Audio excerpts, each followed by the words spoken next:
같이 말씀 보시겠습니다. 오늘 함께 보실 말씀은 마태복음 11장 25절에서 30절 말씀입니다. 다 찾으신 줄 알고 우리 한 목소리로 읽겠습니다. 시작. 그때 예수께서 대답하여 이르시되 천지의 주제이신 아버지여, 이것을 지혜롭고 슬기 있는 자에게는 숨기시고 어린 아이들에게는 나타내심을 감사하나이다. 옳소이다. 이렇게 된 것이 아버지의 뜻이니이다. 내 아버지께서 모든 것을 내게 주셨으니 아버지 외에는 아들을 아는 자가 없고 아들과 또 아들의 소원대로 계시를 받는 자 외에는 아버지를 아는 자가 없느니라. 수고하고 무거운 짐진 자들아, 다 내게로 오라. 내가 너희를 쉬게 하리라. 나는 마음이 온유하고 겸손하니 나의 멍에를 메고 내게 배우라. 그리하면 너희 마음이 쉼을 얻으리니 이는 내 멍에는 쉽고 내 짐은 가벼움이라 하시니라. 아멘. 몇 년 전 제가 목사 안수를 준비하면서 제출해야 할 몇 가지가 있었습니다. 여러 가지 서류를 준비해야 하기도 했지만 시치위원 목사님들께서 지정해 주신 책을 읽고 서평을 내는 과제도 좀 있었습니다. 이번 주 설교를 준비하면서 그때 당시 읽었던 책 중 한 권이 생각이 났습니다. 제목이 아버지와 아들, 부제가 영원히 닮은 꼴이라는 책이었습니다. 당시 썼던 서평을 찾아볼 수가 있어서 다시 한번 읽어봤습니다. 제가 잠깐 서두 몇 줄만 한번 읽어드릴까 합니다. 쉬는 날 아침 오랜만에 즐기는 늦잠에서 미처 깨기도 전에 큰 아들의 목소리가 들렸다. 그 녀석도 미처 잠이 덜 깬 듯한데 몸도 일으키기 전에 고개를 돌려 나를 찾는다. 아빠 어디 있어? 오늘 쉬는 거 맞지? 바로 옆에서 그 소리를 듣고 있자니 웃음이 나면서도 마음 한편이 짠하다. 과제를 위해 이 책의 제목을 보았을 때 반가우면서도 마음이 편하지만은 못했다. 저자는 아버지와 아들에 대한 이야기를 하면서 몇 번이고 자신의 아버지와 아들인 자기, 그리고 아버지인 자신과 현재의 아이들에 대해서 이야기한다. 아버지가 되지 않았으면 몰랐을 이야기, 아버지의 책임감, 가장으로서의 감정 등을 솔직히 내보이므로 독자들로부터 공감을 얻을 수 있었다. 나 역시 아들로만 30여 년 지내다가 아버지로서 8년 차인데 여전히 두 가지 역할을 잘 해내고 있는가를 돌아보게 된다. 당시 제가 낮에는 일터로 나가서 늦게 들어오고 또 주말이면 교회 사역에 바빴던지라 공휴일 아침에 이처럼 이제 눈도 제대로 뜨기 전에 큰아들이 저를 찾았던 일이 생각나서 당시 그 서평을 쓰면서 그렇게 글을 시작했었습니다. 몇 년이 지났습니다. 요즘은 어떤가 생각해 보니까 여전히 저는 그 글이 좋은 아빠는 아닌 것 같습니다. 여전히 평일에는 생업을 위해서 일하다 보니 아이들과 저녁 시간을 제대로 못 보내고 있습니다.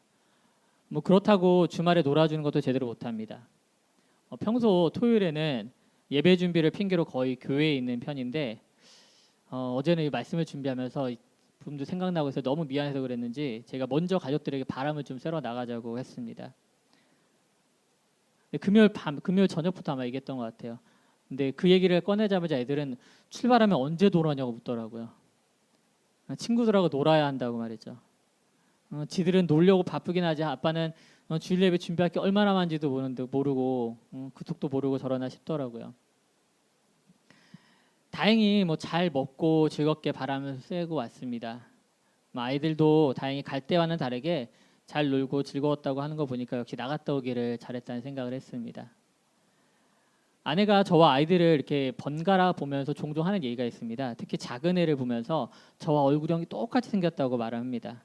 눈은 자기를 닮았는데 얼굴 형태는 꼭 저를 닮았다는 거죠. 물론 그렇게 좋은 얘기만 하는 건 아닙니다. 아이들이 저를 닮아서 이 손가락이나 발가락이 좀 짧고 손발톱이 조금 넙대대하게 납니다. 근데 저도 억울한 게 그게 사실 저희 아버지한테 물려받은 거거든요. 아버지를 보면서 저의 모습을 발견하고 또 아이들 속에서 역시 제 모습을 발견하곤 합니다. 만일 제가 아버지가 되지 않았더라면 알 수 없었던 많은 것들을 시간이 지나면서 하나씩 더 알 수 있는 것 같습니다. 이처럼 아버지와 아들이라는 관계는 너무도 특별해서 뗄래야 뗄 수 없는 관계입니다. 마태는 여러 가지 이야기를 통해 예수님을 입체적으로 그리고 자세히 알려주고 있습니다. 족보를 통해서, 천사를 통해서, 동방 박사들을 통해서, 구약 성경을 통해서 그 침례요한을 통해서 예수를 소개하고 있습니다. 사실 이러한 것들은 예수가 누구인지 간접적으로 알려주는 것이었습니다. 이 모든 소개가 끝나갈 무렵 확정적인 선포가 나옵니다. 마태복음 3장 16절에서 17절 말씀입니다. 예수께서 침례를 받으시고 곧 물에서 올라오실새 하늘이 열리고 하나님의 성령이 비둘기같이 내려 자기 위에 임하심을 보시더니 하늘로부터 소리가 있어 말씀하시되 이는 내 사랑하는 아들이요 내 기뻐하는 자라 하시니라.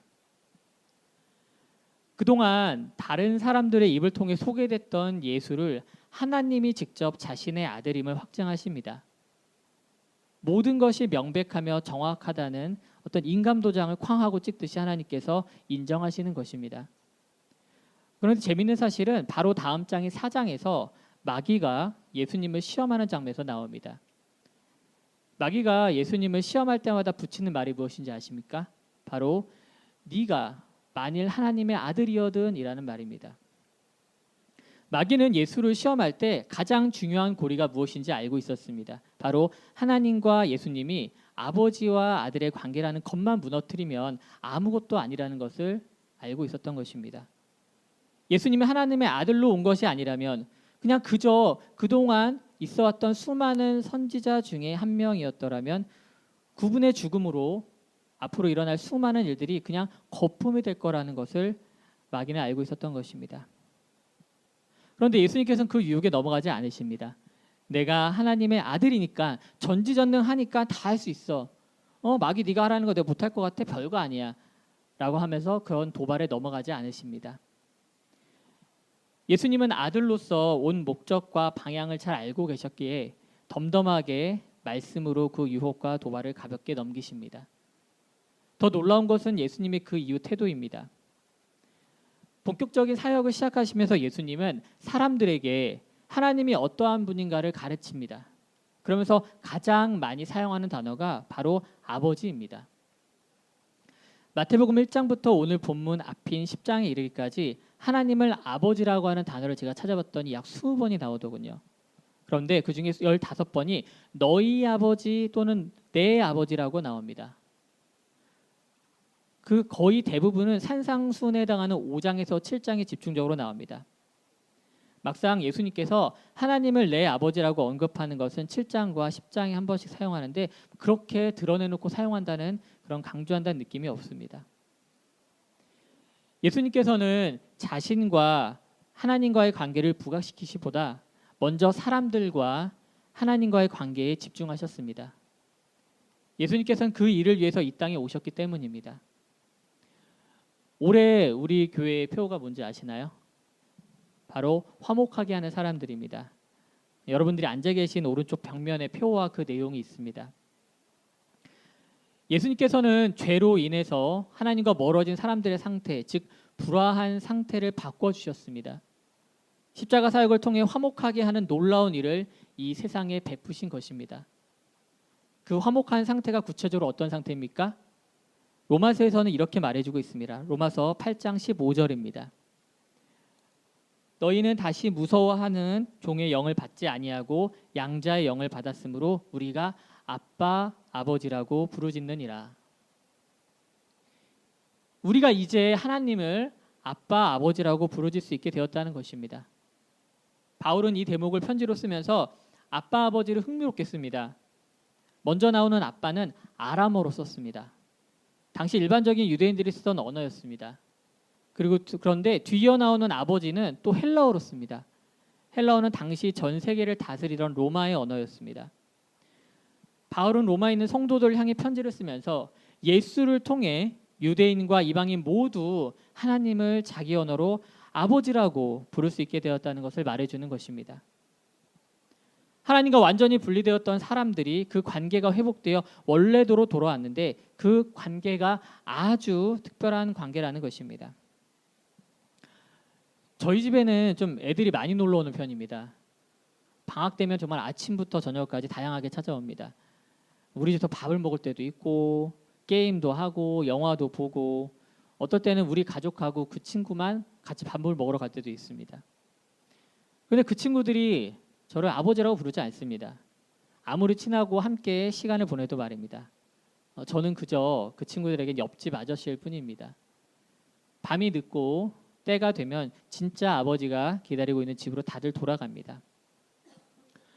저와 여러분이 하나님을 아버지라고 부를 수 있는 것은 정말 상상할 수 있는 일이 아니었습니다. 지금 여러분이 하나님을 아버지라고 부르는 그것이 최고의 축복임을 믿으시기 바랍니다. 하나님을 아버지라고 부를 수 있는 것은 아무나 하는 것이 아닙니다. 예수님은 자신을 통해 회복될 이 관계에 대해 사람들에게 집중적으로 얘기하셨고 이제 때가 되어 오늘 본문으로 넘어옵니다. 지금까지의 태도와는 차이가 나게 예수님은 오늘 본문에서 유난히 아버지와 아들의 관계를 부각시키고 있습니다. 26절과 27절을 다시 한번 읽어보겠습니다. 올소이다 이렇게 된 것이 아버지의 뜻이니이다. 내 아버지께서 모든 것을 내게 주셨으니 아버지 외에는 아들을 아는 자가 없고 아들과 또 아들의 소원대로 계시를 받는 자 외에는 아버지를 아는 자가 없느니라. 예수님을 표현하는 단어 중에서 사도 요한이 즐겨 쓰는 단어가 있습니다. 바로 독생자입니다. 다른 제자들은 예수님을 그냥 하나님의 아들이란 정도로 표현을 했는데 반면 사도 요한만이 예수님을 독생자라고 유일하게 표현했습니다. 원어의 뜻을 살펴보면 유일무이한 자, 다른 어떤 것과도 감히 비교할 수도 없고 비교의 대상도 되지 않는 아주 독특한 자라는 뜻을 나타냅니다. 그래서 영어 성경을 보면 이 단어를 D1 혹은 D1 and only라고 번역하고 있습니다. 우리가 구원으로 말미암아 하나님의 자녀가 되었으나 예수 그리스도는 처음부터 하나님의 독생자였습니다. 그렇기 때문에 그분은 아버지의 뜻을 알고 있었고 아버지께서 그 아들이신 예수 그리스도께 모든 것을 주셨으며 아버지를 온전히 아는 자 역시 독생자 예수밖에 없었던 것입니다. 예수님은 지금껏 이적을 베풀고도 사람들에게 소문을 내지 말라고 말씀하셨습니다. 지금껏 하나님과 사람들이 아버지와 자녀의 관계로 회복되는 것에 힘쓰셨지 하나님과 자신의 관계를 밝히 드러내지 않았다는 것입니다. 그런데 오늘 본문에 와서는 굉장히 강조하고 있습니다. 왜냐하면 그때가 되었기 때문입니다. 오늘 본문은 그때라는 말로 시작합니다. 사실 성경에서 자주 나오는 표현입니다. 바로 앞서서 있던 사건을 연결해서 연속적으로 보여줄 때 자주 사용합니다. 물론 오늘 본문도 1차적으로는 바로 앞에 있었던 즉 16절에서 24절에 있었던 내용을 받는 말로 사용됩니다. 그때가 어떤 때였습니까? 침례원이 와서 먹지도 마시지도 않는 것을 보고 사람들은 귀신 들렸다고 합니다. 이번에는 예수님이 와서 사람들과 함께 먹고 마시니까 이제는 먹는 것을 탐하고 술주정뱅이라고 욕한다고 성경에서는 말합니다. 경건에도 문제고 죄인들과 함께하는 것도 문제라는 겁니다. 그들에게 마음에 드는 것은 하나도 없었습니다. 모든 것이 다 자기 중심적이고 자기 외에는 다 죄인이라는 판단만 가지고 있었던 것입니다. 이게 어쩌면 우리의 모습 아니겠습니까? 나보다 경건한 사람을 향해서는 질투 어린 눈으로 꼬투리를 잡으려고 하고 좀 자유롭게 신앙생활을 하는 사람을 보면서 뭐 저렇게 하는 게 무슨 신앙생활이라고 욕하는 게 우리의 모습이 아닙니까? 왜 이런 일이 벌어지나요? 그 모든 판단의 기준이 내가 되었기 때문입니다. 나보다 잘해도 문제고 나보다 못하는 것처럼 느껴져도 문제인 겁니다. 내 가운데 하나님이 기준이 되어 자리를 잡으셔야 되는데 어느 순간 그 자리에 내가 차지하고 있는 것입니다.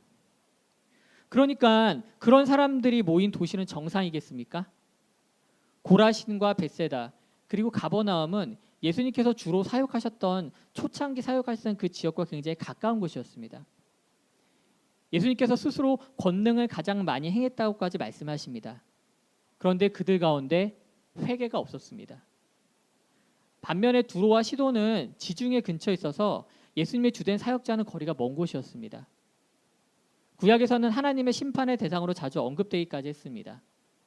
그런데 그곳에서 복음이 전해졌더라면 분명히 회개가 있었을 것이라고 예수님께서 비교 말씀하십니다.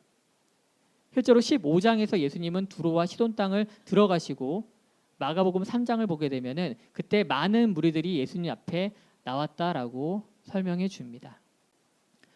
가버나움은 더 특별한 도시였습니다. 8장에 나온 백부장의 중풍병 걸린 하인과 또한 열병에 걸렸던 베드로의 장모를 고쳐주셨던 그 땅이었습니다. 그 외에도 수많은 말씀을 전하기도 했습니다. 그러나 그 도시들은 회개하지 않았고 심판의 때에 소돔과 고모라가 더 견디기 쉬울 것이라는 무서운 말씀을 선포하십니다. 예수님이 그리스도로 이 세상에 오셨지만 모든 사람들이 예수님을 받아들인 것은 아니었습니다. 죽음으로 향해 달려가는 그 인생들을 향해 영생으로 오셨지만 사람들은 무시했다는 것입니다. 여전히 자기가 자신의 삶의 주인이 되고 싶어 했고 마음대로 살고 싶어 했습니다. 예수님께 내어드릴 자리가 없는 상태였다는 것입니다. 중간에 보면 예수님을 따르겠다고 호기 있게 나온 사람들 중에도 최후의 순간에는 주저하고 결단하지 못하는 모습을 우리는 보았습니다. 재물의 문제로, 가족의 문제로, 새로운 삶의 주인에 대한 거부감으로 진정한 회개를 하지 못했던 것입니다. 25절에서 그런 사람들의 상태에 대해서 다시 말해줍니다. 지혜롭고 슬기로운 자라고 말합니다. 진짜 그래서 그렇게 말씀하신 걸까요? 아닙니다. 정확하게는 스스로 지혜롭고 슬기 있는 자란 뜻입니다. 대표적인 사람들이 바로 바리새인, 서기관, 율법사들이었습니다.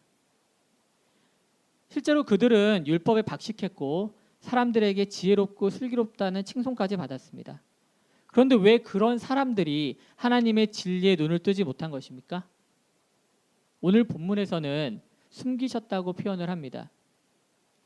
그런데 이런 사람들에 대한 상태를 로마서에서는 이렇게 설명해 줍니다. 로마서 1장 21절부터 23절 말씀을 읽어드리겠습니다. 하나님을 알되 하나님을 영화롭게도 아니하며 감사하지도 아니하고 오히려 그 생각이 허망하여지며 미련한 마음이 어두워졌나니 스스로 지혜 있다 하나 어리석게 되어 썩어지지 아니하는 하나님의 영광을 썩어질 사람과 새와 짐승과 기어다니는 동물 모양의 우상으로 바꾸었느니라. 다른 번역인 메시지 성경에서는 그들 스스로 어리석고 혼란에 빠진 하찮은 존재가 되었고 결국 삶의 의미도 방향도 잃고 말았다라고 말합니다. 그리고 그들은 다 아는 것처럼 행세하나 사실은 삶에 대해 아무것도 모른다라고 말해주고 있습니다.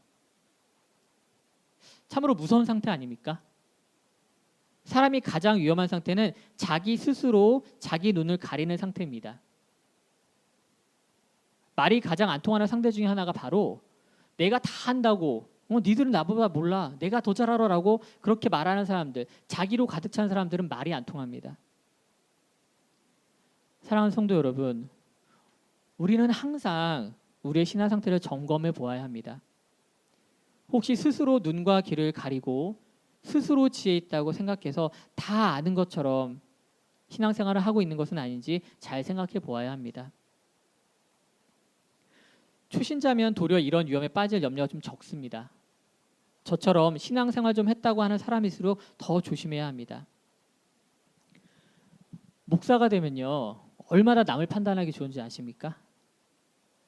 목사 타이틀이 생겼다고 옆에서 얼마나 위해 주시고 추켜 세워 주시는지 몸둘 바를 모릅니다.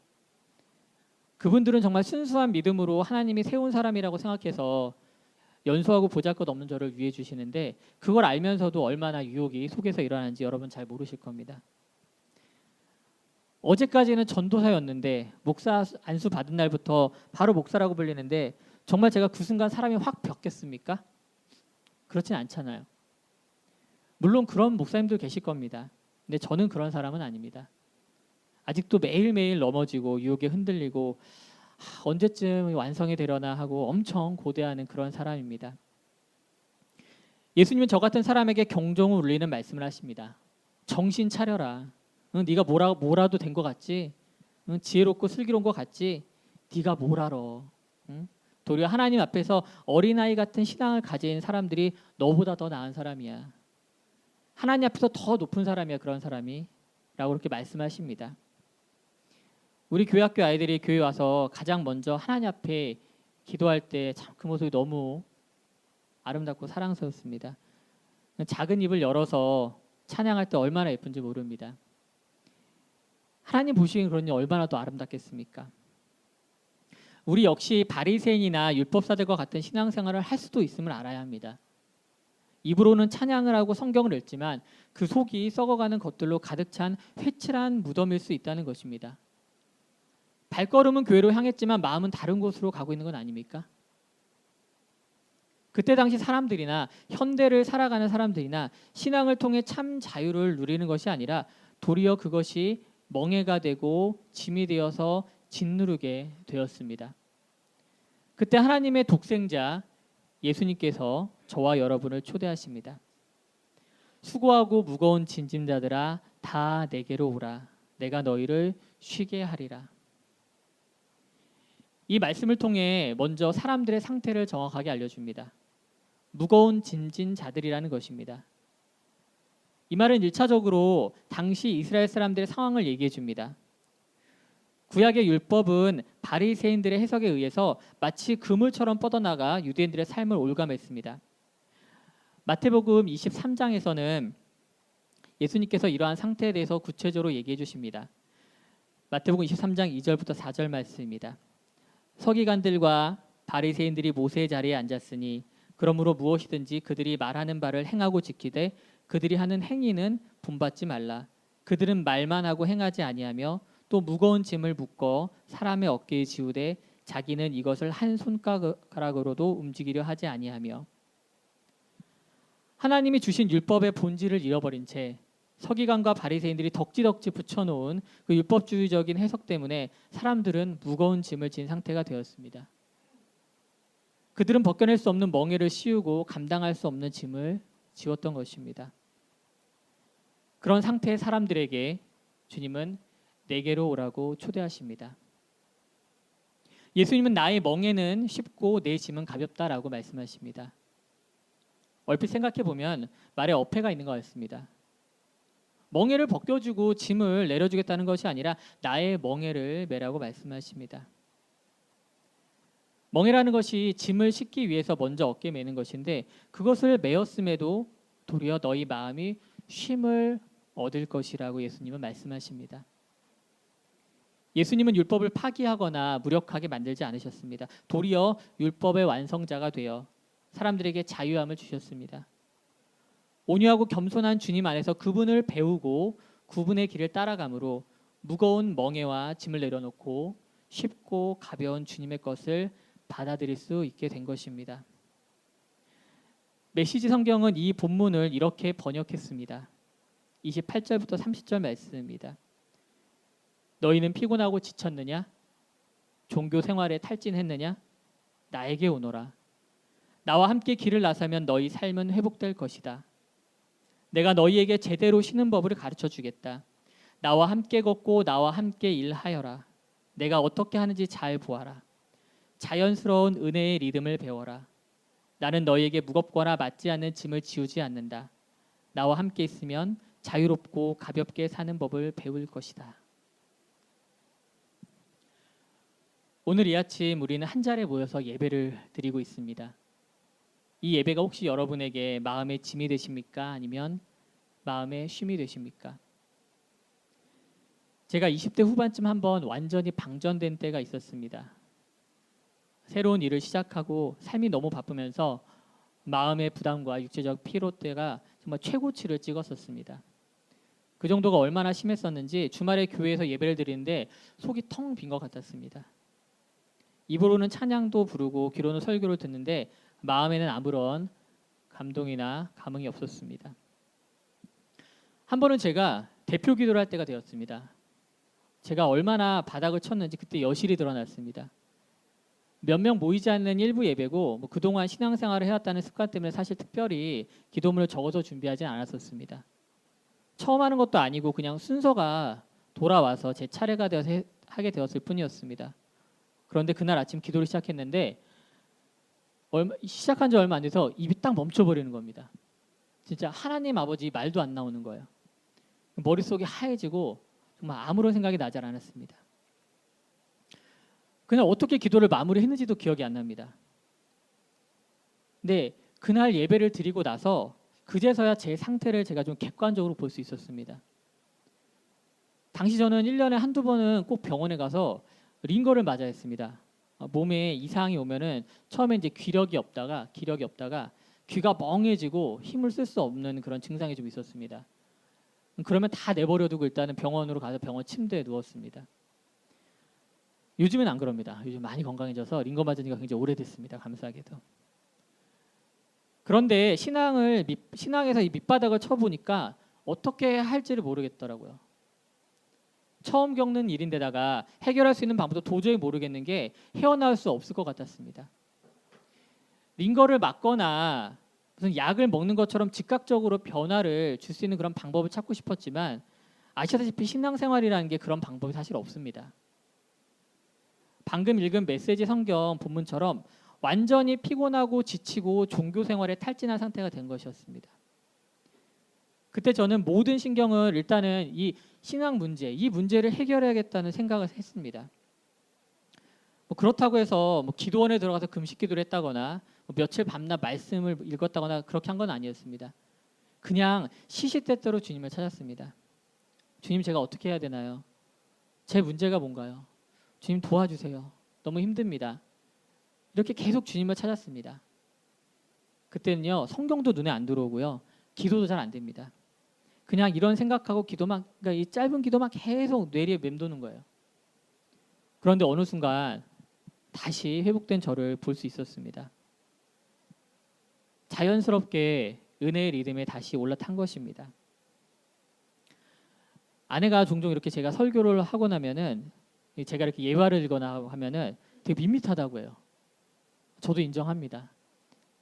저도 다른 사람들처럼 막 획기적인 변화나 막 극적인 계시 뭐 확고하게 주시는 그런 어떤 말씀이 딱 떠올라서 사람들에게 딱 듣기 뭐 확 이끄는 그런 게 있었으면 좋겠습니다.